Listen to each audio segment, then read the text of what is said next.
예, 3월 15일 날 치루어진 그 경찰 1차 시험 해설 시작하도록 하겠습니다. 자, 1번부터 이제 문제 보시죠. 일단 우리 그 3월 15일 날 경찰 1차 시험은 좀 이제 그 최신 판례가 많이 출제가 되는 편이죠. 자, 그래서 최신 판례 이제 공부 열심히 하셨으면 뭐 그렇게 큰 어려움은 없었을 것이다라고 이제 생각되고 있습니다. 이제 수업 지금 방금 막 끝마치고 물 한 잔 마시고 들어왔는데 목이 좀 잠겨가지고. 자, 1번부터 이제 또 보도록 하겠습니다. 역대 헌법에 대한 설명으로 적절한 것은 이렇게 나왔는데요. 자, 1번 지문이요. 1948년 재헌헌법은 선거권자의 연령을 20세로 규정하였다. 이런 규정 자체가 아예 없었습니다. 그래서 48년도 재헌헌법에서는요, 그 선거 연령에 대한 규정 자체가 조문에 없었고요. 3차 개정, 1960년도 그 3차 개헌에서 20세로 규정하고 있었습니다. 자, 그래서 1번 지문은 틀렸고요. 1번에 2번 지문이요. 1954년 제2차 개정 헌법은 처음으로 지방자치를 규정하였다.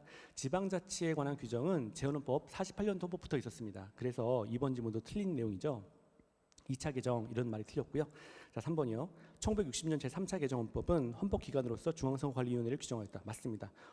이제 각 중앙선거관리위원회는 이제 3차 개정부터 있었고요. 그 다음에 1962년도에 5차 개헌이 있었는데 이때 5차 개헌에서는 각급 선거관리위원회가 규정돼 있었죠. 그래서 3번 질문은 일단 맞습니다. 그래서 3차에서 중앙선거관리위원회, 5차에서 각급 선거관리위원회 우리 이렇게 공부를 했었습니다. 그래서 3번 질문은 맞고요. 4번이요. 1962년 제5차 개정 헌법은 지자체 장을 주민이 직접 선거하도록 규정하였다. 틀렸죠. 62년도 5차가 아니고요. 1960년 3차입니다. 1960년 3차 개정 헌법에서 자, 직접 선거하도록 규정하였다라고 맞는 거죠. 이 당시에 소위 말해서 1960년 당시에는요, 4.19 혁명 때문에 소위 그 민주주의 의식이 굉장히 높던 시기였어요. 그래서 지자체장도 우리가 바로 뽑자라고 하는 것이 이제 내용이었었죠. 민주주의 의식이 높던 시기 3차다라고 했었습니다. 자, 그래서 4번 지문도 틀렸고요. 자, 그 다음에 2번 문제 보도록 하겠습니다. 정당에 관한 설명을 적절한 것은 이렇게 나왔는데요. 자, 1번이요. 정당은 공법상 법인으로서 자, 공권력 행사의 주체에 해당된다. 틀렸죠.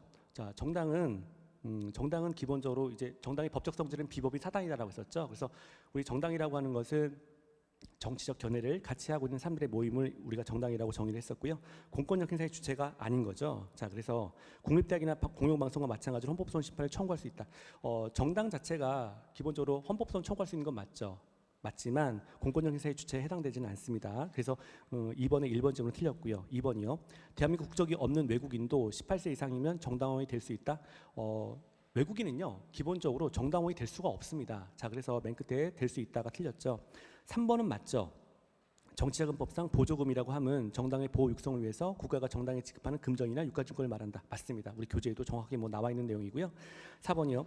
정치자금법에 따라서 회계에 보고된 자료의 열람기간을 공고일로부터 3월간으로 제한하고 있는 정치자금법 조항 위헌이다라고 했었죠. 우리 과잉금지 원칙에 반해서 국민의 알 권리를 침해한다고 봤습니다. 그래서 과잉금지 원칙 위반으로서 위헌 결정 내린 사안입니다. 너무 짧았죠. 3개월 동안에 그 열람 기간을 제한하고 있는 조항 너무 짧아서 위헌이다라고 했습니다. 알 권리 침해로 위헌이에요. 자, 그래서 맨 끝에 보면 청구인의 알 권리를 침해하지 않는다. 이 부분이 틀린 거죠. 자, 이제 문제 3번 이제 보겠습니다. 법주가 원리에 관한 설명으로 적절하지 않은 것은 자, 1번이요. 조세에 관한 법규, 제도는 신축적으로 변할 수밖에 없다는 점에서 납세 의무자로서는 국법 질서에 의거한 신뢰를 바탕으로 적극적으로 새로운 법률관계를 형성하였다든지 하는 특별한 사정이 없는 한 현재의 세법이 변함없이 유지되리라고 기대하거나 신뢰할 수 없다. 맞는 내용인 거죠. 그래서 모든 교과서에 사실상 다 실려 있는 내용이고요. 왜냐하면 조세에 관한 법규 자체가 너무 자주 변경이 되기 때문에 자, 그거에 대한 신뢰성, 국법 질서에 대한 신뢰성을 인정할 수 없다라고 하는 것이 기본적으로 판례에 관한 입장이고요. 자, 2번이요. 수신료 징수 업무를 지정받은 자가 수신료를 징수하는 때 그 고유 업무와 관련된 고지행위와 결합해서 이를 행사는 안 된다고 규정하고 있는 방송법 시행령 조항으로 인해서 한국방송공사가 징수할 수 있는 수신료의 금액이나 범위의 변경은 없고 오로지 그 징수 방법이 기존 전기 요금과 통합해서 납부 통제하던 것에서 이를 분리해서 납부 통제하는 것으로 변경될 뿐 위 조항이 신법 신뢰보호 원칙에 위반된다고 볼 수 없다. 맞는 내용인 거죠. 자, 그래서 수신료 금액에 관한 부분이 아니라 자, 이거는 이제 그 징수 방법에 관한 변경에 불과한 것이기 때문에 이 자체가 합헌이다라고 봤었고요. 신뢰보호 원칙의 위반과는 관계가 없습니다. 자, 그래서 2번 질문도 맞고요. 3번이요. 이번 지문 같은 경우는 우리 이제 최신 판례 할 때 이제 바로 공부했었던 내용이죠. 3번 가시면 입법자가 형식적 법률로 스스로 규례하는 사항이 어떠한 것인가는 일률적으로 획정할 수가 없고 구체적 사례에서 관련된 이익 내지 가치의 중요성, 규제 내지 침해의 정도와 방법 등을 고려해서 개별적으로 결정할 수 있을 뿐이나 적어도 헌법상 보장된 국민의 자유나 권리를 제한하는 때에는 그 제한의 본질적인 사항에 관한 입법자가 법률로서 스스로 규례할 것이다. 맞습니다. 그래서 법률 유보 원칙에 관한 일반적인 내용인 거죠. 그래서 교과서에 실려 있는 내용 3번도 맞고요. 4번이 틀렸죠. 자, 주택 임대차와 관련된 임차인의 보호 및 주택의 이용에 관한 정책은 입법자가 정책적으로 결정해야 할 사항으로서 원칙적으로 광범위한 입법 형성의 자유가 인정된다. 자, 특단의 사정이 없는 한 국법상의 기대익을 존중해야 할 입법자의 의무가 있는 것은 아니라고 할 것이어서 여기까지는 맞습니다. 자, 그런데 후단이 틀렸죠. 자, 입법자의 의무가 없다고 하더라도 신뢰보 원칙의 위배 여부는 문제가 됩니다. 그래서 맨 끝에 신뢰보 원칙의 위배되는지 여부는 문제되지 않는다. 이게 틀린 거죠. 문제는 됩니다. 자, 그 앞에까지는 다 맞아요. 그런데 뒤에가 이제 문제되지 않는다. 이 부분이 틀린 거죠. 자, 그 다음에 4번이요. 국제법 존중주의, 우리 헌법의 기본 논리에 관한 문제죠. 자, 적절한 것은 이렇게 나왔는데 1번은 맞습니다. 유엔 시민의 정치적 권리에 관한 규약위원회가 국가보안법의 폐지나 개정을 권고하였다는 이유만으로 이를 이적 행위 조항과 이적 표현물 소지 조항이 국제법 존중주의에 위배되는 것은 아니다. 맞습니다. 자, 그래서 유엔 시민적 정치적 권리 규약위원회가 정한 내용, 자, 이런 것들은 자, 기본적으로 어떤 법률적 성격을 갖고 있는 것들은 아닌 거죠. 자, 그래서 1번 지문은 맞고요. 2번이요. 세계인권선언, 이것도 마찬가지로 법률적 의미는 아닙니다. 자, 선언은 인권 및 기본적 자유의 보편적인 존중과 준수의 촉진을 위해서 모든 국민과 모든 나라가 달성해야 할 공통의 기준으로 선언하는 의미가 있으므로 그 선언 내용인 각 조항은 바로 보편적인 법적 구속력을 가지거나 국제법적 효력을 갖는다. 틀렸죠.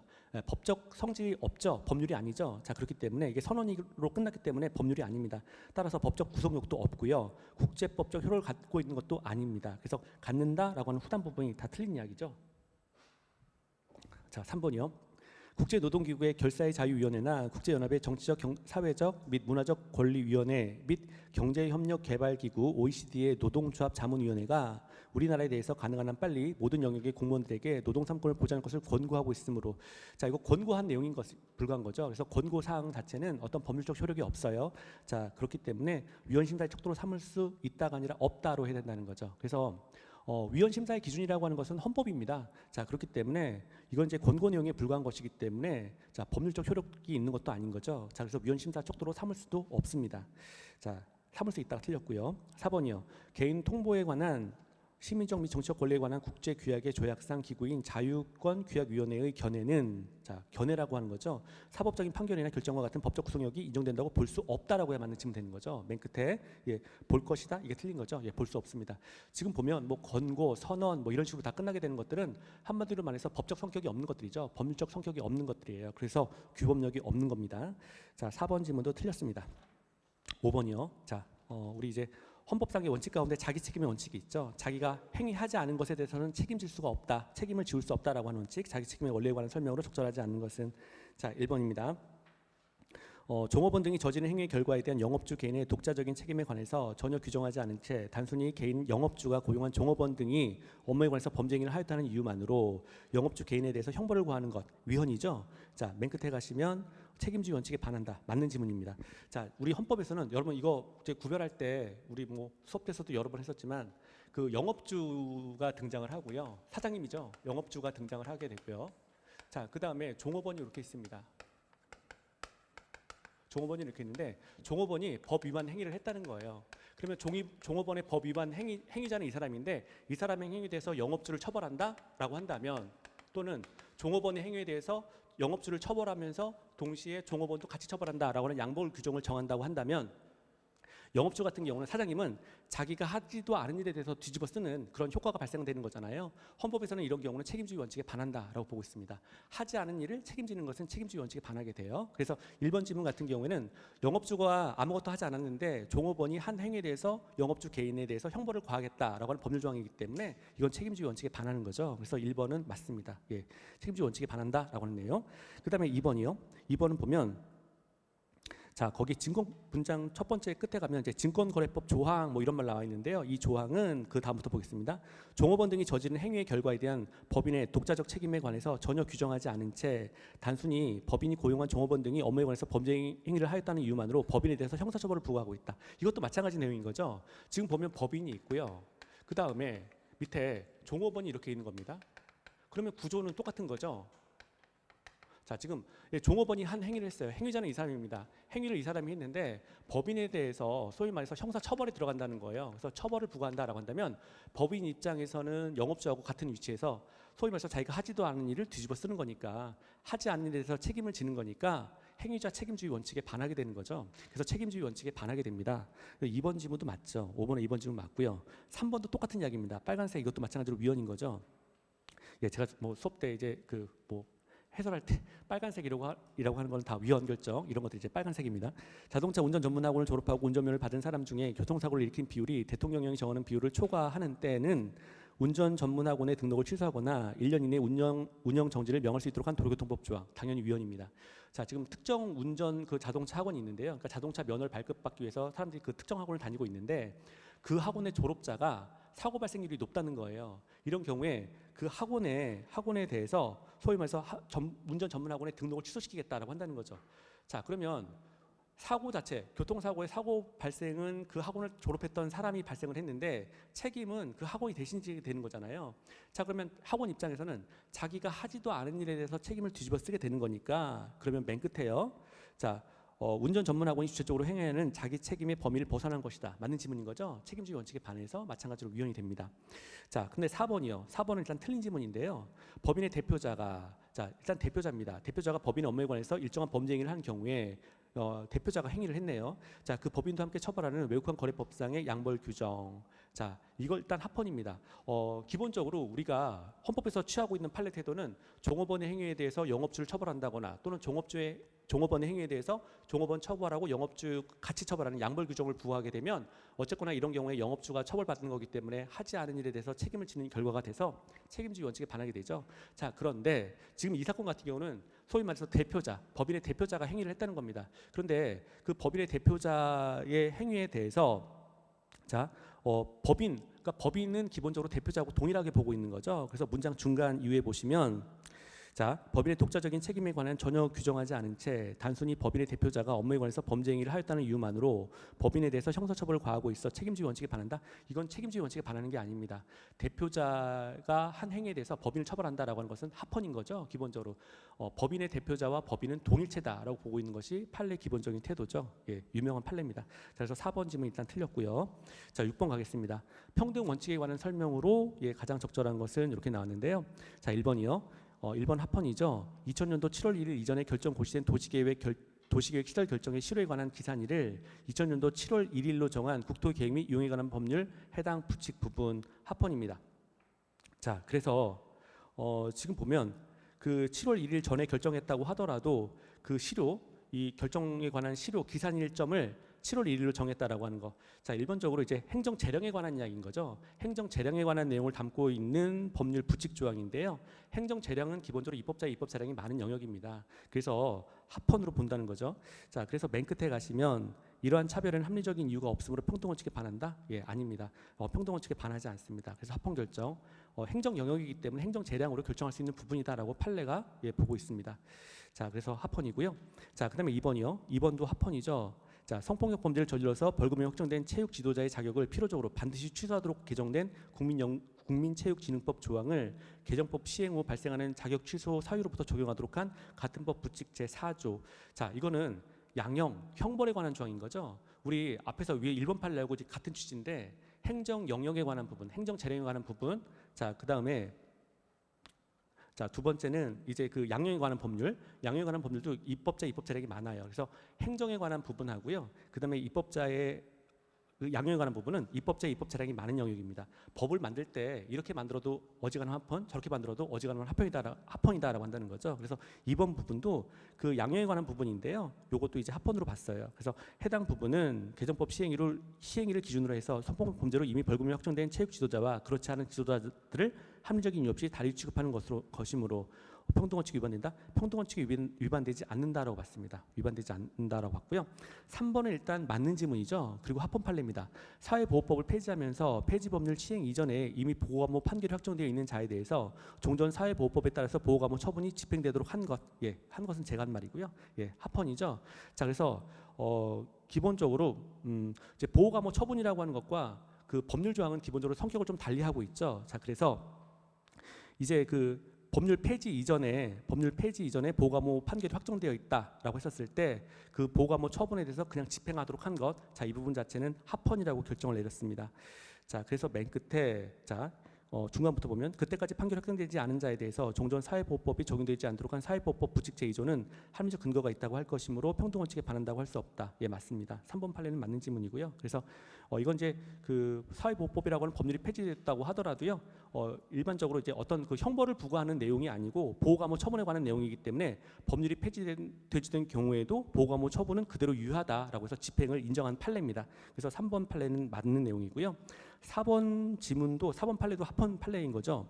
자, 공유재산 및 물품관리법 제6조 제1항을 위반해서 행정재산을 사용하거나 수익한 자를 형사처벌하는 공유재산 및 물품관리법 합헌 조항이었어요. 자, 그래서 행정재산을 국가의 허가 없이 사용한다거나 또는 그걸 통해서 이득을 얻었다, 수익한 자가 있다면 형사처벌하겠다라고 한다는 거죠. 국가재산을 함부로 사용한 거니까요. 형사처벌로 들어갑니다. 합헌 결정 내렸고요. 자, 제99조는 사유재산을 점유한 자의 경우와 달리 형사적 제재를 가하는 것으로서 합리적 이유가 없으므로 평등원칙이 위배된다. 평등원칙이 위배되지 않는다라고 한 거죠. 합헌 결정 내린 사안입니다. 예, 그래서 주로 이제 행정법을 규제하는 법률에 관한 내용들은 사실상 위헌 결정 나오기가 좀 어려워요. 왜냐하면 이게 행정에 관한 내용 같은 경우는 입법제랑 굉장히 많은 영역입니다. 물론 양형에 관한 것도 마찬가지예요. 그래서 이런 부분들은 이제 합헌 판례인데 우리 나와있던 지문들은 다 합헌 결정 나온 그런 사안들입니다. 자, 7번 가시면 죄행법정주의 명확성 원칙에 관한 설명으로 옳은 것은 몇 개인가 이렇게 나왔는데요. 자, 옳은 거요. 지금 보면 자, 기억 보겠습니다. 자, 기억은 일단 첫 번째는 합헌 판결인 거죠. 자산 유동화 계획에 의하지 않냐고 여유 자금을 투자한 자를 처벌하는 자산 유동화에 관한 법률 40조 제2호 중 제22조 규정에 위반해서 자산 유동화 계획에 의하지 않냐고 여유 자금을 투자한 자 부분. 자, 죄행법정주의 명확성 원칙에 반하지 않는다. 맞습니다. 여유 자금을 투자한 자, 가지고 있는 돈 재산 가운데서 투자한 자에 관한 부분, 단어 자체의 의미를 봤을 때 명확하다는 거죠. 그래서 명확성 원칙에 위반되지 않습니다. 자, 기억은 맞는 지문이고요. 자, 니은이요. 니은은 틀렸는데, 자, 허위 재무제표 작성죄와 허위 감사 보고서 작성죄에 대해서 배수 벌금을 규정하면서도 그 위반 행위에 얻은 이익 또는 회피한 손실액이 없거나 산정하기 곤란한 경우에 관한 벌금 상한액을 규정하지 아니한 주식회사 등의 외부 감사 및 감사에 관한 법률 제39조 제1항 중 그 위반 행위로 얻은 이익 또는 회피한 손실의 2배 이상 5배 이하의 벌금에 관한 부분. 자, 2배 이상 5배 이하 명확하죠. 자, 그래서 죄행법정주의 명확성 원칙에 위배된다? 위배되지 않습니다. 명확합니다. 자, 그 다음에 디귿이요. 대통령령에 정해질 구체적인 소음 기준을 내용으로 규정한 타인에게 심각한 피해를 주는 소음의 의미가 명확하지 않으므로 집회 및 시위에 관한 법률 제14조 제1항은 죄행법정주의 명확성 원칙에 위배된다. 맨 끝에 죄행법정주의 명확성 원칙에 위배된다. 이 부분이 틀렸는데요. 판례는 명확성 원칙 위반 여부를 판단하지 않았습니다. 자, 이 판례 그 죄행법정주의 그 포괄유인 금지 원칙 위배, 자, 이것도 판단하지 않았는데요. 자, 일단은 이제 명확성 원칙 위배된다 이렇게 나왔기 때문에 틀렸습니다. 명확성 원칙 위반 판단하지 않았습니다. 자, 예, 그래서 이 판례, 그 디귿 판례 같은 경우는 그 판례 결정이 죄행법정주의 그리고 포괄유인 금지 원칙이 위배되지 않는다 이렇게 이제 결론을 내렸습니다. 그래서 이제 합헌 결정 내렸었고요. 명확성 원칙 위배는 인정하지 않았습니다. 디귿 틀렸고요. 리을입니다. 당선되거나 되게 하거나 되지 못하게 할 목적으로 공연히 사실을 적재해서 후보자가 되고자 하는 자를 비방한 자를 처벌하는 공직선거법 조항 중 비방 부분. 예. 죄행법정주의 명확성 원칙이 위배된다? 위배되지 않습니다. 죄행법정주의 비방이라고 하는 말 명확한 거죠. 예, 그래서 이건 명확성 원칙에 위배되지 않는다라고 결정을 내렸습니다. 예, 최신 판례 부분인 거죠. 예, 24년도 이제 6월달 나왔던 판례였었는데요. 예. 자, 그 다음에 8번입니다. 영장주의에 관한 설명으로 적절하지 않은 것은, 자, 우리가 이제 영장주의라고 하는 것은 어떤 그 강제 처분에 대해서 적용되는 것들이죠. 그래서 1번부터 보시면 헌법상 영장주의의 본질은 강제 처분을 함에 있어서 중립적인 법관이 구체적인 판단을 거쳐야 한다는 점에 있는 바, 수사기관이 정기통신 사업자에게 통신사실 확인 자료 제공 요청함에 있어서 관할 지방법원 또는 지원의 허가를 받도록 한 통신비밀보호법상 조항. 자, 영장주의에 위배되지 않는다. 예, 1번 뭐 맞는 이야기죠. 자, 그래서 영장주의 위반은 없습니다. 영장 대신에 지금 원래는 이제 어떤 그 기관에 어떤 장소에 이제 들어갈 때는 기본적으로 영장을 필요로 하고 있는 건데 이 사건 같은 경우는 영장 대신에 지방법원 또는 지원의 허가를 대신 받아라라고 하는 것으로 규정하고 있었기 때문에 이것 자체가 영장주의 위배되지는 않는다라고 봤습니다. 자, 그래서 영장 대신에 허가 를 받도록 한 거죠. 영장주의 위배되지 않습니다. 1번은 맞고요. 2번이요. 수사기관 등이 전기통신 사업자에게 이용자의 성명 등 통신자료의 제공을 요청할 수 있도록 규정하고 있는 전기통신사업법상 조항은 전기통신 사업자에게 통신자료 제공 요청에 응하거나 협조해야 할 의무를 부과하지 않으며 달리 전기통신 사업자의 통신자료 제공을 강제할 수 있는 수단을 마련하고 있지 아니해서 자 의무수사에 해당한다. 맞는 이야기죠. 예, 여기까지 맞고요. 이를 통한 수사기관 등의 통신자료 취득에는 영장주의가 적용되지 아니한다. 맞습니다. 자 의무수사라고 하는 것은 이제 당사자의 협조를 필요로 하는 사안들이고요. 이런 경우에는 이제 강제처분에 해당되지 않기 때문에 기본적으로 영장주의가 적용되지 않습니다. 그래서 2번 지문도 맞는 이야기죠. 3번이요. 헌법 제16조 후문은 영장주의에 대한 예외를 명문하고 있지 않다.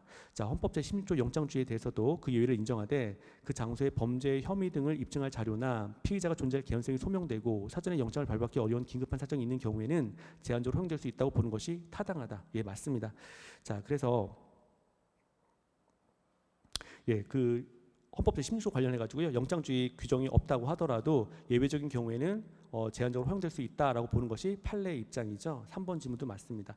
4번이 틀렸는데요. 자, 각급 선거관리위원회 위원 직원의 선거 범죄 조사에 있어서 피조사자에게 자료 제출 의무를 부과하고 허위 자료를 제출하는 경우에 형사처벌하고 있는 공직선거법 조항에 대한 자료 제출 요구는 그 성질상 지금 자료 제출 요구 자체가 옆에 물리적 강제력을 수반한 강제처분이 아니죠. 예, 당사자의 협조를 구하는 사안인 거죠. 그래서 물리적 강제력을 수반하는 강제처분이 아니고요. 따라서 영장주의 적용 대상이 처음부터 아닙니다. 영장주의 적용 대상이 된다? 이 부분이 틀린 거죠. 적용 대상 아닙니다. 당사자의 협조를 구하는 사안인 거죠. 자, 그 다음에 9번이요. 거주 이전의 자유에 관한 설명으로 설명으로 적절한 것을 이렇게 나왔는데요. 자, 1번 보겠습니다. 1번은 합헌 판례죠. 자, 지방자치단체장 선거에서 자, 그래서 뭐 시장, 군수구청장 이거 말하는 거죠. 자, 선거 현재 계속해서 90일 이상, 석 달 이상 당의 지방자치단체의 관할 구역 안에 주민등록이 되어 있을 것을 입후보의 요건으로 하는 공직선거 및 선거부정방지법 조항 합헌이죠. 어떤 지역에 우두머리가 되겠다, 지자체장이 되겠다, 시장, 군수구청장이 되겠다라고 한다면 최소한 그 지역에 석 달 이상은 살라라고 하는 법률 조항인 거죠. 합헌입니다. 그 지역 사정을 알아야 우두머리가 되겠죠. 자, 입후보자가 그 체류지와 거주지의 자유로운 결정과 선택에 사실상 제약을 받게 되므로 입후보자의 거주 이전의 자유를 침해한다? 침해하지 않습니다. 예, 합헌 결정이었었고요. 자, 그다음에 2번이요. 2번은 맞는 지문인데 합헌 나왔죠. 거주지를 기준으로 해서 중고등학교 입학을 제한하고 있는 교육법 시행령 조항 합헌이죠. 고등학교 입학할 때 이제 소위 말해서 뺑뺑이 사건인 거죠. 그래서 그 거주지 중심으로 해서 자기 거주지하고 가장 가까운 지역에 학교를 배정하는 시스템입니다. 국가 교육 시스템인데 우리 앞에서 본 것처럼 뭐 양형에 관한 법률이라든가 뭐 또 행정 입법에 관한 법률이라든가 뭐 이런 것들은 다 입법자의 입법재량 많죠. 마찬가지로 교육에 관한 법률, 사회권에 관한 내용인데요. 이 교육에 관한 법률도 입법자의 입법재량 많습니다. 입법자가 법률을 이렇게 만들든 저렇게 만들든 사실상 어지간하면 다 합헌 나오는 법률들인데 교육법 시행령 조항 합헌이고요. 후단에 가면 학부모가 원하는 경우에 언제든지 자유로이 거주지를 이전할 수 있으므로 그와 같은 생활상의 불이익만으로 거주지의 자유를 제한한다고 할 수가 없다. 맞습니다. 제한도 아니다. 침해도 아니다. 라고 하는 판례였었죠. 서로 거주 이전의 자유를 다소 제한한다고 하였더라도 거주 이전의 자유를 침해하는 것이라고 할 수 없다. 맞습니다. 자, 그 다음에 2번은 맞고요. 3번이요. 헌법 제14조의 거주 이전의 자유는 대한민국 영토 안에서 자, 국가가 간섭이나 방해를 받지 않고 생활의 근거지를 거주지의 임의로 선택할 수 있는 자유를 뜻하는 것이지 자신이 소속된 국적을 버리거나 변경할 자유, 국적 이탈의 자유가 포함되는 것은 아니다. 후단 틀렸죠. 거주 이전의 자유, 헌법 제14조 거주 이전의 자유 안에는요. 국적을 버릴 자유, 변경의 자유가 당연히 포함이 됩니다. 그래서 포함되는 것은 아니다. 아니다가 틀린 거죠. 포함됩니다. 자, 4번이요. 4번도 후단이 틀렸는데요. 복수국적자에 대해서 병역준비역에 편입된 때부터 여기 병역준비역에 편입된 것이 만 18세가 되는 해 1월 1일부터죠. 1월 1일부터 3월 30일까지 딱 석 달 안에만 대한민국 국적을 버릴 수가 있고요. 만약에 이 이후에 대한민국 국적을 버리려면 대한민국에 들어와서 소위 말해서 군대를 다녀온 다음에만 대한민국 국적을 버릴 수 있다라고 규정하고 있는 법률 조항인 거죠. 국적법 제12조 및 14조 내용이에요. 자, 그러면 이 법률 조항 위헌 결정 받았습니다. 맨 끝에요. 과임금 원칙에 위배되지 않아. 과임금 원칙 위배죠. 자, 그래서 국적 이탈의 자유를 침해한다라고 봤습니다. 그래서 4번 지문은 틀렸고요. 자, 이제 10번이요. 10번 가시면 사비자 17조죠. 헌법 제17조 사생활의 비밀과 자유에 관한 설명으로 적절한 것을 이렇게 나왔는데요. 자, 1번이요. 헌법 제17조가 보호하고자 하는 기본권은 사생활의 자유로운 형성과 비밀 유지라고 할 것이다. 맞고요. 공적인 영역에서의 활동이라고 하더라도 사생활 비밀과 자유의 보호 대상이 포함된다? 아닙니다. 사비자의 보호 대상 아니다라고 보고 있습니다. 거기 후단에 지금 공적인 영역에서의 활동은 사생활의 비밀과 자유의 보호 대상 아니라고 보는 것이 판례 입장이죠. 예, 옛날 판례이긴 한데 사비자 보호 대상 아닙니다. 1번 틀렸고요. 2번이요. 공직자의 공무집행과 직접적 관련이 없는 개인의 개인적인 사생활에 관한 사실이라면 공적인 관심사항에 해당할 수가 없고, 비록 공직자의 자질, 도덕성, 청렴성에 관한 사항이라도 그 내용이 개인적인 사생활에 관한 것이라면 사생활 영역에 있는 것이므로 이러한 사실은 공직자 등의 사회적 활동에 대한 비판 내지 평가의 자료가 될 수 없다가 아니라 있다로 바꾸셔야 맞는 지문 되는 거죠. 예, 그래서 공직자의 평가의 자료가 될 수가 있습니다. 사생활에 관한 것이라도 공직자 평가 대상이 되는 거죠. 자, 그다음에 3번 지문. 예, 3번은 맞습니다. 자신의 인격권이나 명예권을 보호하기 위해서 대외적으로 해명을 하는 행위. 자, 일단 뭔가가 아니다라고 하는 거, 그 초등학교 운동장에서 선거 과정에서 적극적으로 해명을 한 행위인데요. 자, 이 해명을 하는 행위는 표현의 자유의 영역에 속한다. 맞습니다. 그래서 표현의 자유의 영역에 속하는 것일 뿐 이미 사생활의 자유에서 보호되는 범위를 벗어나는 행위이므로 맞는 거죠. 그래서 적극적으로 뭔가를 이야기했다라고 하는 것은 표현의 자유에 관계된 것이고 사비자의 영역은 벗어난 것이다라고 보고 있습니다. 그 행위가 선거에 영향을 미치게 하기 위한 것이라는 이유로 이를 하지 못하게 된다 하더라도 사생활의 자유를 침해하지 않는다. 맞습니다. 사생활의 비밀과 자유를 침해하지 않고요. 또 양심의 자유도 침해하지 않는다라고 하는 것이 판례 내용이죠. 자, 그 다음에 4번이요. 4번 끝에가 틀렸는데 4급 이상 공무원들의 병역민주의 사유인 질병명을 관보와 인터넷을 통해서 공개하도록 하는 법률 조항. 위헌결정 받았었죠. 사비자 침해한다고 해서 위헌결정 나왔습니다. 병무 행정에 관한 비리 근절과 병역 부담 평등에 대한 사회적 요구를 반영한 것으로서 신고 의무자인 공무원의 사생활 비밀과 자유를 침해하는 것이 아니다. 침해합니다. 예, 그래서 위헌결정 받았다라고 하는 것이죠. 뭐 우리 그 10번의 4번 지문 같은 경우는 굉장히 유명한 판례, 옛날 판례인 거죠. 자, 11번 보겠습니다. 통신의 비밀과 자유. 헌법 제18조가 규정하고 있는 게 통신의 비밀인 거죠. 자, 기억 가시면 기억은 이제 최신 판례인데요. 23년도에 나왔던 판례이죠. 자, 방송통신위원회가 2019년 2월 11일 주식회사 땡땡의 9개 정보통신 서비스 제공자 등에 대해서 895개 웹사이트에서 대한 접속 차단의 시정을 요구하는 행위. 자, 일단 합헌 결정 내렸습니다. 합헌 결정 내렸는데요. 그 차단 과정에서 정보통신 서비스 이용자들의 접속을 하고자 하는 웹사이트를 알 수 있는 SNI 등의 접속 정보가 정보통신 서비스 제공자에게 공개돼서 정보통신 서비스 이용자들의 통신의 비밀과 자유를 제한한다. 제한은 맞아요. 하지만 침해가 아닙니다. 그래서 합헌 결정 내린 사안이에요. 예, 그래서 1번도 뭐 비교적 최신 판례에 나온 거죠. 자, 그다음에 니은이요. 니은 지문 틀렸는데요. 니은은 통신매체 이용 음란죄 사건입니다. 통신매체 이용 음란죄라고 하는데 이거 합헌 결정 내린 거죠. 자, 자기 또는 다른 사람의 성적 욕망을 유발하거나 만족시킬 목적으로 통신매체를 통해서 성적 수치심이나 혐오감을 일으키는 말 등을 상대방에게 도달하게 한 사람을 처벌하는 성폭력 범죄의 처벌에 관한 특례법 조항, 통신매체 이용 음란죄. 자, 이 조항인데, 자, 지금 보면, 자, 13조는 통신의 상대방에 대해서 통신매체를 이용한 음란 표현 행위를 하는 것을 금지하는 것이므로 통신의 자유를 제한한다. 표현의 자유를 제한한다라고 봤습니다. 표현의 자유를 제한하는 건 맞지만요. 통신의 자유를 제한하는 건 아니죠. 그래서 이거 표현의 자유를 제한하게 되어 있습니다.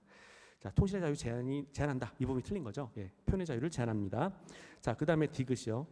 전기통신사업법 제30조 본문 중 누구든지 전기통신사업자 가운데서 이동통신사업자가 제공하는 전기통신 용무를 타인의 통신용으로 제공해서는 아니 된다라고 하는 부분이 통신선을 자유로이 이용해서 타인과 의사소통하는 이동통신 서비스 이용자의 권리나 통신선에 의해서 이루어지는 이용자와 타인 간 의사소통 과정을 비밀을 제한한다거나 이용자의 발언 내용을 제한한다고 보기 어렵다. 그렇죠? 예, 그래서 뭐 타인을 위해서 통신 이동 장비 뭐 이렇게 마련해 줄 수 없다라고 하는 법률 내용이었었는데요. 일단 합헌 결정 내렸고요. 디귿도 맞는 내용이죠. 자, 리을은 이제 위헌 결정 나온 거죠. 자, 그래서 리을 같은 경우는 인터넷 회선 감청 판례입니다. 헌법 불합치 결정 나온 사안인 거죠. 패킷 감청, 인터넷 회선 감청이라고 하는데요.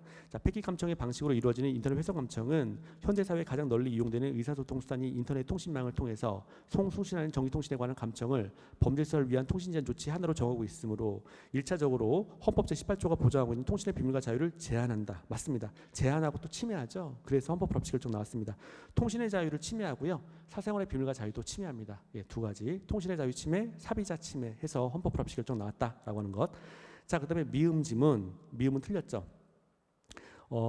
자, 미음은 일단 합헌 결정 나온 건데요. 파란색. 온라인 서비스 제공자가 자신이 관리하는 정보통신망에서 아동 청소년 이용 음란물을 발견하기 위해서 대통령령으로 정하는 조치를 취하지 아니하거나 발견된 아동 청소년 이용 음란물을 즉시 삭제하고 전송을 방지 또는 중단하는 기술적인 조치를 취하지 아니한 경우에 처벌하는 아동 청소년 성보에 관한 법률 조항. 합헌, 예, 서비스 이용자의 통신의 비밀을 침해한다? 침해하지 않습니다. 아동 보호하는 공익이 더 크다라고 봤죠. 자, 그래서 비밀 침해하지 않습니다. 침해한다가 틀렸고요.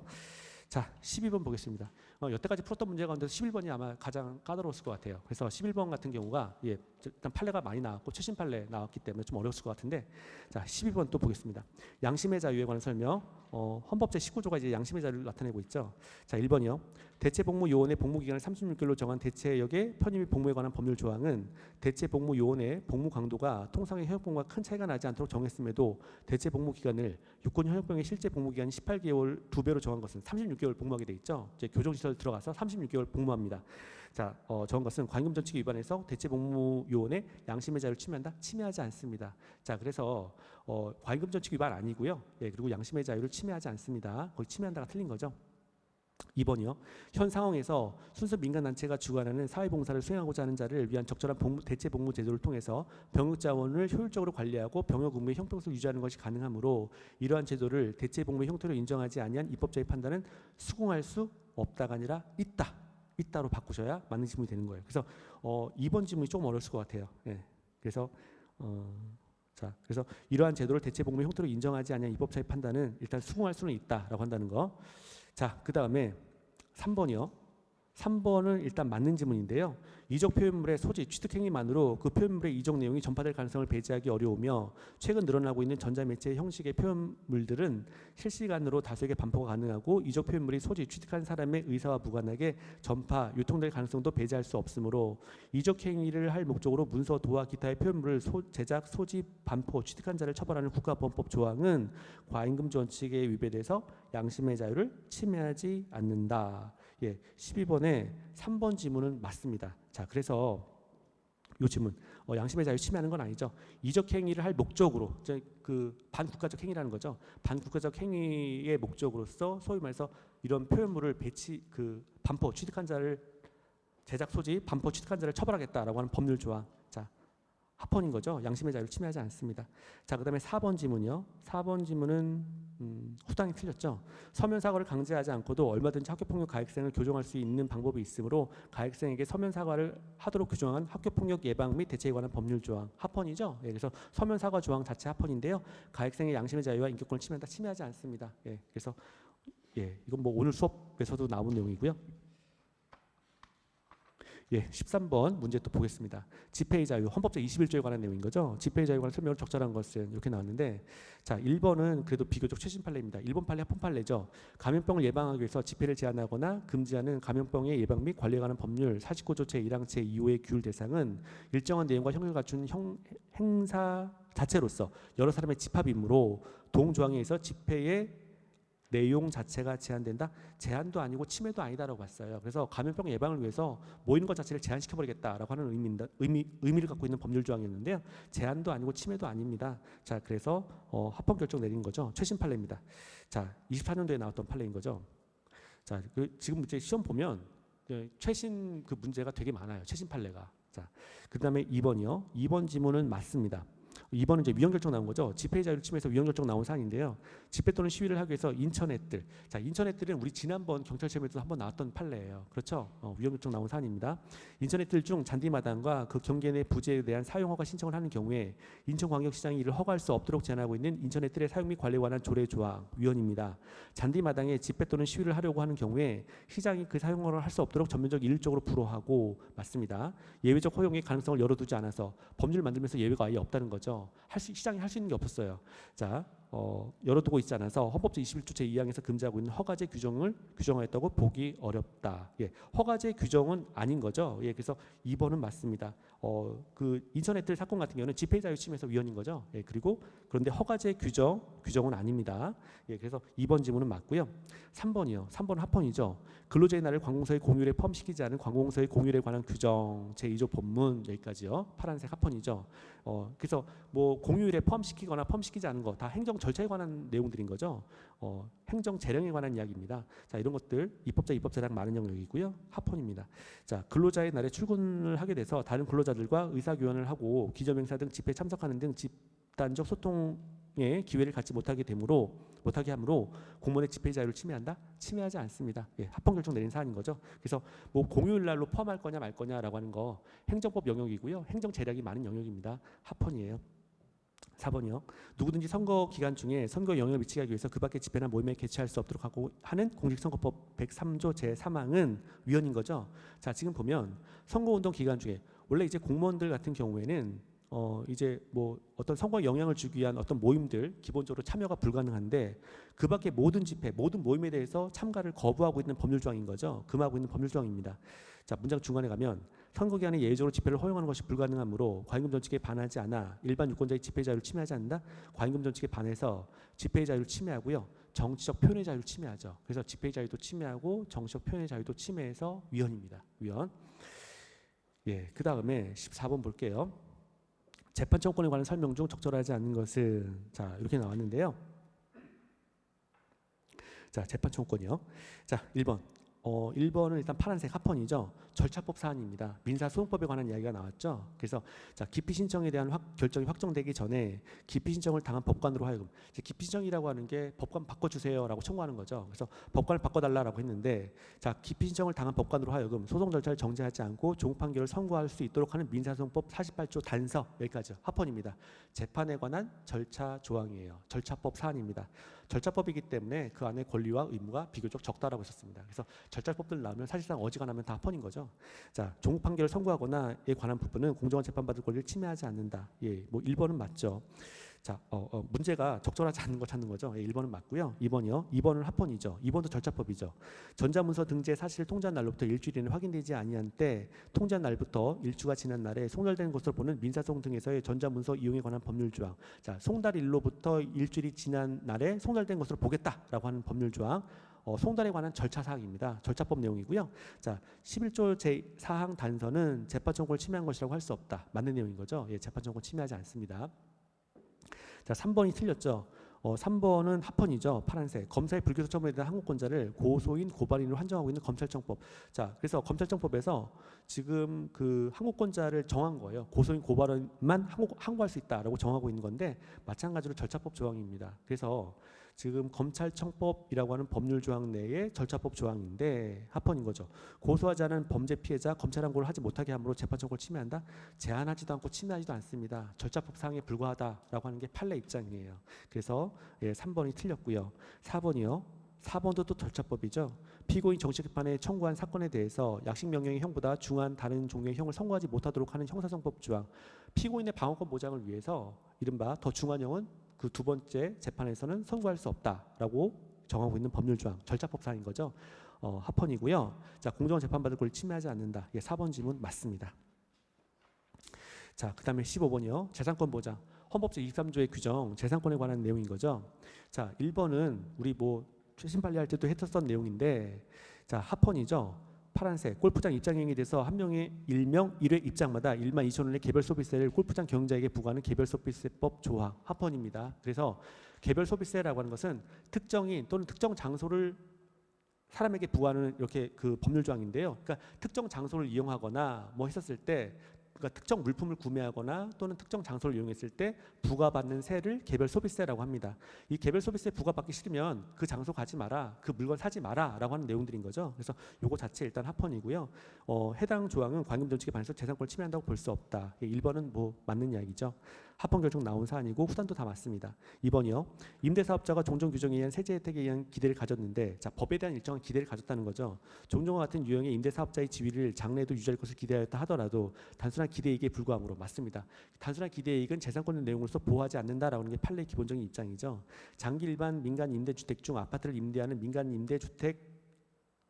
매입 임대주택과 단기 민간 임대주택의 임대 의무 기간이 종료한 날을 그 등록이 말소되도록 하는 민간 임대주택에 관한 특별법 해당 조항으로 인해서 재산권이 제한된다고 볼 수 없다. 제한도 아니고요. 침해도 아닙니다.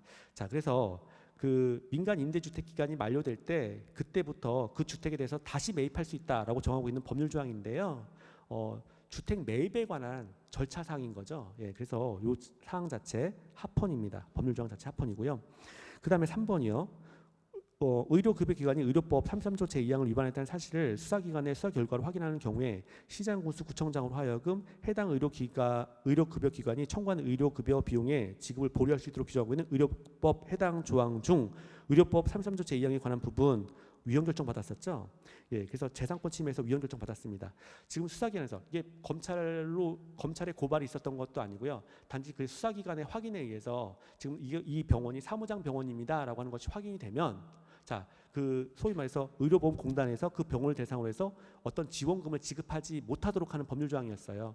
병원으로서는 당장 돈을 받아야 공단으로부터 돈을 받아야 병원 생활을 유지할 수가 있는 건데 병원 활동을 할 수가 있는 건데 돈을 못 받게 되니까 병원 활동을 할 수가 없죠. 자, 그래서 재산권 침해한다라고 해서 위헌 결정 내린 사안이었습니다. 우리 뭐 최신 판례 할 때도 이제 다뤘던 판례고요. 자, 그래서 의료기관을 개설해서 의료기관으로 하여금 급여기관으로 하여금 운영하는 의료기관 개설자의 재산권을 제한한다. 맞습니다. 제한하고 침해하는 거죠. 그래서 위헌 결정 받았습니다. 자, 4번이요. 4번이 자 일단 민사절차법 조항이에요. 이건 완벽하게 민사절차법 조항인데요. 자, 4번 볼게요. 파란색 합헌입니다. 대지 사용권을 가지지 아니한 구분 소유자가 있을 때, 자, 우리 일반적으로 이제 구분 소유라고 하는 말, 소위 말해서 이제 그 전유 부분이라고 합니다. 그러니까 예, 좀 이따 그림 보면서 할 건데요. 자, 구분 소유자가 있을 때 전유 부분에 관한 철거 청구권자에게 구분 소유권의 매도 청구권을 부여한 집합 건물의 소유 및 관리에 관한 법률 제7조. 일단 여기까지 합헌입니다. 자, 뭐 한번 내용을 보도록 할게요.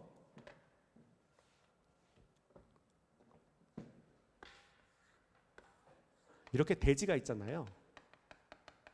땅 위에다가 이제 보통 건물을 짓습니다. 아파트를 지었다라고 했었을 때요. 만약에 1층에 이쪽을 101호라고 정의를 하고요.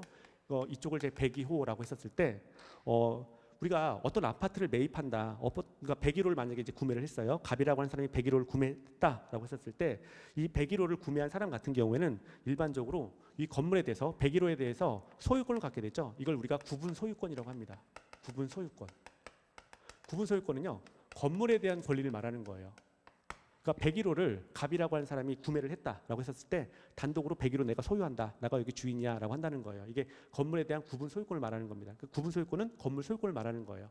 그런데 보통의 경우에는요. 이 건물에 대한 권리를 갖게 되면 이 건물 들어갈 때 어떻게 돼요? 101호 들어갈 때 땅을 밟고 들어갈 거 아니에요. 그럼 땅에 대해서 권리도 마찬가지로 얻게 돼요. 그래서 이 101호를 일반적으로 소유하게 되면 건물에 대한 구분 소유권과 동시에 땅을 밟고 들어가야 되는 문제가 있기 때문에 대지 사용권이라고 하는 권리도 갖게 됩니다.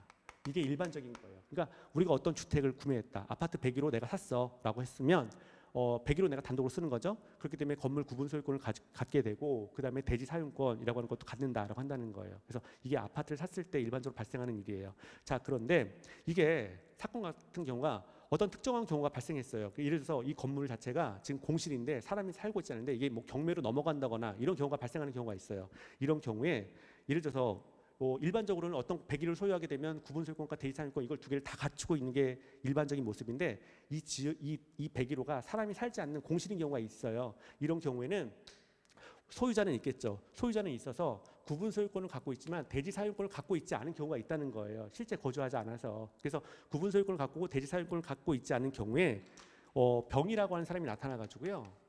내가 이거 오래된 아파트니까 싹 다 허물어버리고 새 아파트 지을 거야 라고 하면서 이 건물에 대해서 팔아라 라고 청구를 할 수가 있어요. 그래서 그 매도 청구권, 그러니까 이 사람이 병은 이제 철거권자인데요. 철거권자가 지금 여기 갑이라고 하는 사람, 이쪽은 이제 을이 소유하고 있는데 이 갑과 을이 각각 소유하고 있는 건물에 대해서 내가 이 병이라고 하는 사람은 철거권이라고 하는 권리를 갖고 있다는 거죠. 이 철거권자가 요거 나한테 팔어, 그리고 요것도 나한테 팔어, 내가 사가지고 다 철거해 버릴 거야 라고 하는 철거권을 갖고 있는 사람이라고 한다면, 철거권을 갖고 있는 사람은 그 철거권을 갖고 있는 병한테 이른바 소위 말해서 이 건물에 대해서 요거 나한테 팔아라 라고 청구할 수 있는 권리, 매도 청구권을 부여하는 법률이 있다는 거예요. 매도 청구권을 부여하고 있는 것, 요거 합헌이다라고 봤어요. 어떤 의미냐면 원래 어떤 건물을 가지고 있다. 아파트 101호 만약에 샀다라고 한다면 실제 거주 목적으로 샀다라고 한다면 거주자는 구분 소유권과 동시에 대지 사용권을 취득하는 게 원칙적인 모습이에요. 그런데 이 건물 자체에 뭔가 하자가 있어서 사람이 실제 거주하지 않고 이 소유자 갑으로서는 단순한 구분 소유권과 구분 소유권만 가지고 있는 것이고 건물에 대한 소유권만 가지고 있는 것이고 그다음에 실제 거주하지 않기 때문에 대지 소유권을 가지고 있지 않다면 갑이 완전한 권리를 갖고 있는 것은 아니다라고 본다는 거죠. 이런 경우에 만약에 이 건물 싹 다 헐어버리고 새롭게 건물을 짓겠다라고 하는 철거권자가 나타났었을 때, 철거권을 가지고 있는 사람이 있었을 때 이 사람한테 이 건물에 대해서 요거 팔아라라고 청구할 수 있는 권리, 매도 청구를 부여하고 있는 법률 조항 합헌이다라고 하는 겁니다. 그러니까 소위 말해서 도시가 원래 오래된 낙후된 지역을 싹 밀어버리고 새 아파트 지을 때 여기 사업 시행자라든가 철거권자라든가 이 사람들한테 권리를 주기 위해서 만들어진 법률 조항인 거예요. 자, 그래서 요거 자체는 그냥 절차법 사안입니다. 자, 그래서 집합 건물의 소유 및 관리에 관한 법률 조항, 아파트에 관한 법률 조항인데요. 합헌인 거죠. 자, 그래서 요거 자체 절차법 사안이다 이렇게 보면 되고요. 구분 소유자의 재산권을 침해한다? 침해하지 않습니다.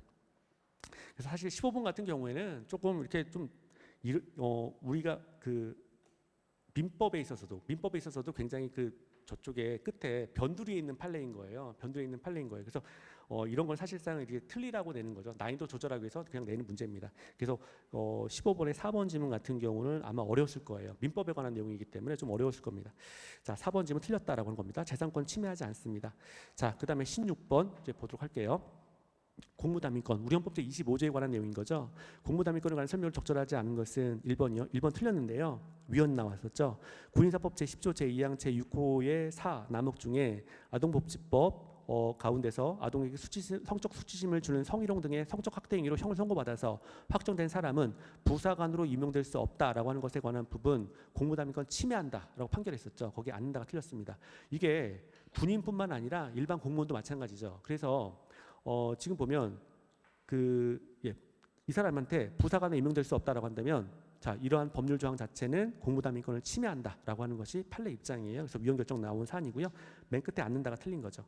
자, 2번 보면 2번도 위헌 결정 나온 건데요. 과거 3년 이내에 당원 경력을 법관 임명 결격 사유로 정한 법원 조직법, 자 여기까지요. 위헌 결정 받았습니다.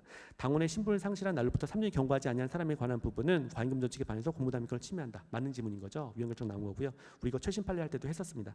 3번이요. 3번은 합헌인 거죠. 우리 많이 다뤘던 판례인데 합헌이죠. 교육부 및 그 소속 기관에서 근무하는 교육연구사 선발에 수석교사가 응시할 수 없도록 응시 자격을 제한하고 있는 교육부 장관의 2011년도 교육전문직 선발 계획 공고와 2017년도 교육부 소속 기관 근무 교육 전문직 선발 계획 합헌이죠. 자, 그래서 수석교사라고 하면 그 학교 내에서 뭐 이렇게 예를 들어서 학생을 위한 교재라든가 아니면 수업 방식이라든가 이런 걸 연구하는 분들인데, 자, 이런 분 지금 보면 이분들 같은 경우는 일반 교사에 비해서 비용을 많이 받고 있다는 거죠. 학교에서 급여를 많이 받고 있기 때문에 교육연구사 선발에 지원하지 마라라고 한다는 겁니다. 이분들은 특별히 다르게 하는 일이 있기 때문에, 그래서 일반 교사에 비해서 돈을 더 많이, 급여를 더 많이 주고 일을 시키는 거기 때문에 그 기간만큼은 교육연구사 선발에 이제 지원하지 마라라고 규정하고 있는 법률 조항 합헌으로 봤습니다. 공무담인권 침해하지 않는다. 예, 후단도 맞고요. 4번이요. 4번도 합헌 결정 나온 거죠. 관련 자격증 소지자에게 관세직 국가공무원 공개 경쟁 채용 시험에서 일정한 가산점을 부여하는 구공무원 임용 시험령, 여기까지요. 가산점 주겠다라고 하는 거 뭐 당연히 합헌인 거죠. 예. 그래서 자, 끝에 가면 자, 별표 10일 가운데 제1 행정직군 및 기술직군의 진급별 가산비율 6, 7급의 변호사, 공인회계사, 관세사에 관한 가산비율 5% 부분 별표 이렇게 나왔는데, 우리 수업할 때 이런 거 했었습니다. 그게 법률이 됐건 시행령이 됐건 시행규칙이 됐건 뭐가 됐건 간에 구체적, 기술적, 세부적, 전문적인 내용을 담고 있으면 어지간하면 싹 다 합헌이다. 특히 별표 나오면, 표 나오면 합헌이다라고 했었죠. 대표적인 예가 판례가 또 나온 거죠. 시험으로 별표 부분 있잖아요. 그래서 법전 맨 끝에 가면 이제 워낙 복잡하니까, 내용 자체가 복잡하니까 표로 만들어 놓은 것들이 있어요. 이런 것을 별표라고 합니다. 자, 합헌인 거죠. 복잡하니까 공무담인권 침해하지 않는다. 예, 4번 지문도 맞습니다. 자, 그리고요. 17번 보겠습니다. 17번이요. 교육받을 권리에 관한 설명을 적절하지 않은 것은 이렇게 나왔는데요. 자, 1번이 틀렸습니다. 1번 일단 합헌이죠. 한국대학교육협의회가 2018년도 공표한 2021년도 대학 입학 전형 기본 사항 2.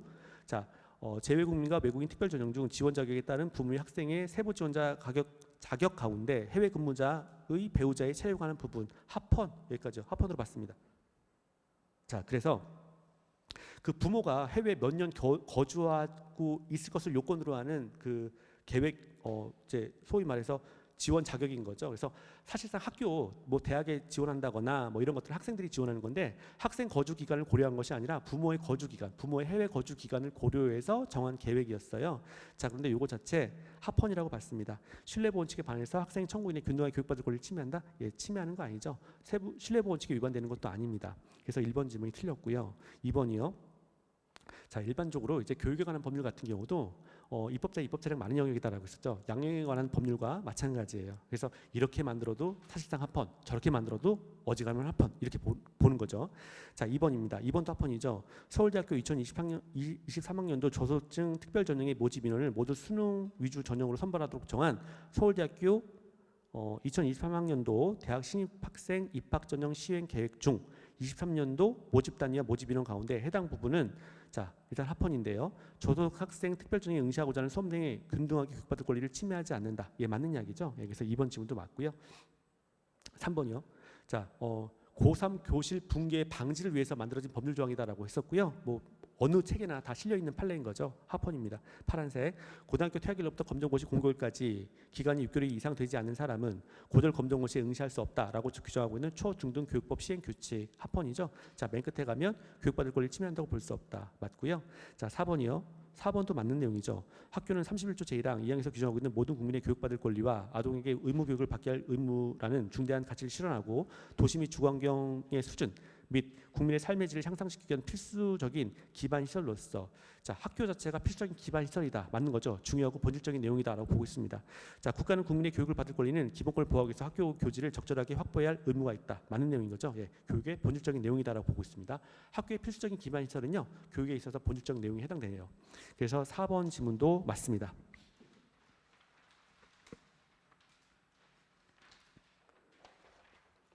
자, 18번이요. 근로의 권리에 관한 설명으로 적절하지 않은 것은 이렇게 나왔는데요. 자, 1번이요. 최저임금 산입을 위해서 임금 지급 주기에 관한 취업 규칙을 변경하는 경우에 노동조합 및 근로자 과반수의 동의를 받을 필요 없도록 규정하고 있는 최저임금법 제6조의 2조항 중 제6조 제4항 및 제2호 및 제3호 남목에 따라 산입되는 임금에 관한 부분은 노동조합 및 근로자의 단체 교섭권을 침해한다고 볼 수 없다. 맞습니다. 자, 그래서 지금 취업 규칙 변경에 관한 내용이 들어와 있는데요. 자, 우리 앞에서 한 번 더 본 거 볼게요. 법률이 됐건 시행령이 됐건 시행규칙이 됐건 구체적, 기술적, 세부적, 전문적인 내용 최저임금을 산입한다라고 하는 내용은요. 굉장히 이게 단순한 내용이 아닙니다. 그렇죠. 노동 전문가들, 뭐 경제 전문가들 모여가지고요. 미리 정하는 부분들이에요. 자, 그래서 이런 것들은 굉장히 구체적, 기술적, 세부적, 전문적인 내용이라고 할 수가 있습니다. 합헌이죠. 기본적으로. 그래서 어떤 기본권 침해하는 거 없습니다. 그래서 1번은 맞고요. 2번이 틀렸는데요. 헌법상 근로의 권리에 열악한 근로환경을 갖춘 사업장을 이탈해서 다른 사업장으로 이직함으로써 사적으로 근로환경을 개선하거나 해결하는 방법을 보장하는 것은 포함된다고 할 것이므로 예, 외국인 근로자의 사업장 변경 횟수를 제한하고 있는 자 외국인 같은 경우는 대한민국에 들어와서 보통 3번까지 이제 작업장을 변경할 수가 있죠. 그리고 예외적으로 한 번 더 이렇게 변경시킬 수가 있습니다. 제한하는 외국인 근로자의 고용에 관한 법률 조항 합헌이죠. 근로의 권리를 제한한다? 근로의 권리를 제한하는 게 아니죠. 변경 횟수를 제한하는 거. 자, 일을 못하게 하는 게 아니잖아요. 근로의 권리 제한이라고 한다면 일을 못하게 하는 게 근로의 권리 제한인데요. 이거는 일을 못하게 하는 게 아니에요. 자, 일은 하되 작업장을 변경할 수 있다. 자, 그 일을 못하게 하는 게 아니라 일을 계속하게 하면서 작업장 변경 횟수에 제한을 가하는 거죠. 자, 그래서 근로의 권리를 제한하거나 침해하는 게 아닙니다. 그래서 기본적으로 합헌이고요. 자, 그래서 2번 질문이 틀렸죠. 3번이요. 근로조건의 보장은 기본적으로 근로자의 생활보장 및 인간의 존엄성을 보장해주는 기초적인 근로의 권리의 내용이지만 이는 일반적으로 근로자를 두텁게 보호하는 것만으로 달성되는 것이 아니라 사용자의 효율적인 기업 경영 및 기업의 생산성이라고 하는 측면과 조화를 이룰 때 달성이 가능하고 이것이 헌법 제32조 제3항이 근로조건의 기준을 법률로 정하도록 한 취지이다. 예, 맞습니다. 좀 어려운 이야기 좀 들어가 있는데 예, 근로조건의 보장이라고 하는 거 자, 근로조건의 기준을 법률로 정하도록 한 취지 예, 3번 지문도 맞고요. 4번이요. 근로자 4명 이하 사업장에 적용될 근기법 조항을 정하고 있는 근로기준법 시행령 제7조 국근로기준법 시행령 별표 1 별표 나오면 또 합헌이다라고 했었죠. 예, 예, 부당해고 제한 조항과 노동위원회의 구제 절차를 사인 이하 사업장에 적용되는 조항으로 나열하지 않은 것. 자, 합헌인데 이게 합헌인 이유가 다른 법률에 의해서 충분히 구제가 가능하다라고 봤습니다. 그렇죠. 그래서 만약에 4인 이하 사업장까지 뭐 근기법을 강제시켜 버린다라고 한다면 오히려 4인 이하 사업장이 망하는 수가 있어요. 문 닫아 버리는 경우가 있기 때문에 그런 너무 가혹한 거죠. 그래서 4인 이하 사업장에는 근기법을 강제하지 않습니다. 그리고 근로자들 같은 경우는 다른 법률을 통해서 충분히 구제가 가능하다라고 봤어요. 그래서 합헌입니다. 4번 질문도 맞는 이야기죠. 자, 그다음에 19번이요. 19번 가시면 자, 인간다운 생활할 권리 헌법 제34조에 관한 이야기인 거죠. 자, 적절하지 않은 것은 이렇게 찾았는데 1번이요. 공영방송은 사회문화 경제의 약자나 소외계층이 마땅히 누려야 할 문화에 대한 접근 기회를 보장하여 인간다운 생활할 권리를 실현하는 기능을 수행하므로 맞습니다. 우리 헌법상 그 존립 가치와 책무가 크다. 맞습니다. 책무라고 하는 말은요. 책임과 의무를 합친 말이에요. 그래서 책무가 크다. 이렇게 보고 있어요. 1번 맞고요. 자, 2번이요. 2번이 틀렸는데 2번 합헌이죠. 파란색 재요양을 받은 경우에 재요양 당시의 임금을 기준으로 휴업급여를 산정하도록 정한 산업재해보상법 조항. 자, 일단 여기까지 읽으면 합헌인 거죠. 지금 보면 자, 그 재유행 당시의 임금을 기준으로 해서 휴업급여를 산정한다.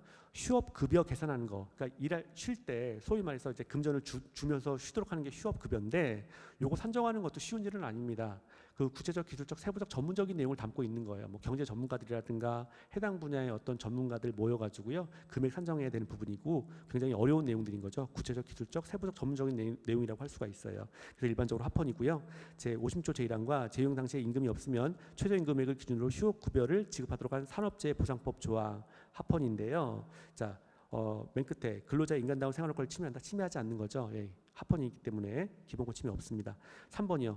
자동차 사고 피해 가족 중, 자 이것도 우리 그 최신 판례 했었던 거죠. 아버지하고 아들하고 둘이 사는데 아버지가 소위 말해서 자동차 사고를 당한 거죠. 그래서 생활 능력이 없었기 때문에 공단으로부터 대출을 받았어요. 대출을 받았는데 아버지가 나중에 결국 사망을 합니다. 남겨진 자녀가 미성년 자녀였는데요. 나중에 이 자녀가 성년자가 됐을 때 소위 말해서 공단이 이 아이들한테 그 비용에 대해서 추심할 수 있다, 돈을 받아갈 수 있다라고 정한 법률 조항인 거예요. 합헌으로 봤습니다. 우리 그렇죠? 그러면서 개떡 같은 법이다라고 했었습니다. 개떡 같은 법. 자, 볼게요. 자동차 사고 피해 가족 중 유자녀에 대한 대출을 규정하고 있는 자동차 손해배상 보장법 시행령 제18조 제1항 제2호 중 유자녀의 경우에는 생계 유지 및 학업을 위한 자금의 대출 부분은 유자녀가 자신에 대한 양육 비용을 국가에게 상환할 채무를 부담하기로 약속하고 자금을 지원받는 것이므로 유자녀의 아동으로서의 인간다운 생활의 권리를 침해하지 않는다. 그렇죠? 아버지가 사망했습니다. 대출 받은 다음에 그러면 빚을 아들이 갚아야 된다. 성년자가 됐을 때 갚아야 된다라고 하는 법률 조항이었어요. 합헌입니다. 자, 그다음에 4번이요. 공무원에게 재해보상에 위해서 실시되는 급여 종류로 휴급여 또는 상병보상연금을 규정을 두고 있지 않은 공무원 재해보상법 제8조 예, 합헌인데요.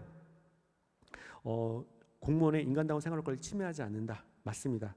자, 그래서 공무원하고 일반 근로자 같은 경우는 조금 차등이 있죠. 차별이 있습니다. 그래서 공무원 성격 자체가 국가가 더 많은 기본권 제한을 가능하게 하는 그런 집단인 거죠. 자, 그래서 4번 지문도 예, 인간다운 생활 권리를 침해하지 않습니다. 그러니까 휴업급여를 인정하지 않고요. 공무원에 대해서 휴업급여를 인정하지 않고요. 또 상병보상연금, 병 났을 때도 자 어떤 그 더 이상의 어떤 연금, 이런 특별한 연금을 지급하지 않는다라고 하는 내용을 담고 있는 법률 조항이에요. 합헌입니다. 자, 그 다음에 20번 보겠습니다. 20번 환경권 나왔는데 이거 우리 최신 판례할 때 맨 마지막에 나와 있던 지문들인 거죠. 자, 그래서 1번 볼게요. LPG를 연료로 사용할 수 있는 자동차 또는 그 자동차의 범위를 제한하고 있는 액화 석유가스의 안전관리 및 사업법 시행규칙 제40조는 LPG를 운송 연료로 사용할 수 있는 자동차 또는 그 사용자의 범위를 제한하고 있는 규정일 뿐이므로 청구될 환경권을 제한한다고 볼 수 없다. 맞습니다. 제한도 하지 않고요. 침해도 하지 않습니다. 자, 그래서 LPG 연료로 사용할 수 있는 자동차의 종류가 한정돼 있죠. 뭐 예를 들어서 좀 생계가 약간 어려우신 분들하고요, 또 뭐 장애인 분들, 뭐 이런 분들을 대상으로 해가지고요, LPG 자동차 사용할 수 있게 하고요. 일반인들은 LPG 자동차 구매가 안 됩니다. 자, 자, 이거 자체 일단 합헌 결정 내렸었고요. 뭐 이에 따라서 환경권 제한하는 것도 없고 침해도 없습니다. 자, 그다음에 2번이요. 일상생활에서 접하게 되는 토양에서 유해, 중금속 등의 화학물질을 제거, 방제해서 건강한 환경에서 생활할 권리는 환경권의 한 내용을 구성한다. 맞는 내용인 거죠. 자, 그래서 우리 환경권에 관한 내용은 그 자연환경뿐만 아니라 인공환경을 다 포함하고 있는 거죠. 판례에서 확인했던 내용입니다. 2번도 맞고요. 3번이요. 이제 동물보호법 장사 등에 관한 법률, 동물 장묘업의 시설 및 설치 검사 기준에 등 관계 규정에서 동물 장묘 시설의 설치 계획에 관한 지역을 상세하게 규정하고 매연, 소음, 분진, 악취 등 오염원을 배출을 규제하기 위한 상세한 시설 및 검사 기준을 두고 있는 등의 사정을 고려할 때 동물보호법 등의 해당 조항이 동물 장묘업 등록에 관해서 장사 등에 관한 법률 제17조 이외에 다른 지역적 제한 사유를 규정하지 않은 것 합헌이다라고 봤었습니다. 그래서 동물 장묘업을 하고 있는 사람이 저쪽 전라도 지역에서 동물 장묘업을 하고 있는데 이분이 서울로 와서도 이 동물 장묘업을 그냥 할 수 있다는 거예요. 지역적 제한 없다는 거죠. 합헌이다라고 했습니다. 다른 법률에서 규제하고 있다라고 했습니다. 해당 법률에 규제가 없다고 하더라도요, 다른 법률에서 규제하고 있다는 거죠. 그래서 합헌이라고 봤습니다. 맨 끝에 환경권 침해한다고 볼 수 없다. 예, 맞죠? 3번 맞고요. 4번 우리 그 최신 판례 할 때 맨 밑에 나와 있던 지문입니다. 4번 그 틀렸죠. 기후위기 대응을 위한 탄소 중립 녹색선장 기본법 시행령 제3조 1항. 자, 일단 3조 1항 나오면 합헌이라고 그렇게 얘기를 했습니다. 그렇죠? 마지막 시간에 3조 1항은 같은 법 제8조 제1항의 위임을 받아서 2030년도 중장기 감축 목표의 구체적인 비율의 수치를 정한 것으로서 과소보금 원칙에 반해서 기본권 보호 의무를 위반하였으므로 청구인의 환경권을 침해한다. 예, 기본권 보호 의무 위반 없고요. 환경권 침해한 것도 아닙니다. 예, 그래서 침해가 아니죠. 그래서 합헌 결정 내렸다라고 하는 것이죠. 그래서 여기 침해한다 이 부분 틀린 거죠. 예, 4번 질문 틀렸습니다. 자, 그래서 이제 3월 15일 날 치러졌던 이제 경찰 2차 해설을 마치는데요. 내용을 보면서 우리가 또 느끼게 되는 게 뭐냐면 문제가 크게 나옵니다. 그래서 문제를 이제 테마별로 좀 공부할 필요가 있어요. 그래서 이제 크게 문제 공부하실 때 이제 뭐 시험 대비해서 공부하실 때 좀 크게 이제 좀 봐야 되고요. 판례 같은 경우는 최신 판례가 압도적이에요. 그래서 2023년도 이후에 나온 판례가 상당히 많죠, 지금. 예, 그래서 우리 80개 지문 가운데서 거의 30개 넘는 지문들이 2023년도 이후에 나온 지문들이에요. 그래서 최신 판례 이제 공부 열심히 하시면 되겠습니다. 예, 장시간 수고하셨고요. 예, 다음에 또 수업에서 또 만나도록 하겠습니다. 수고하셨습니다. 네.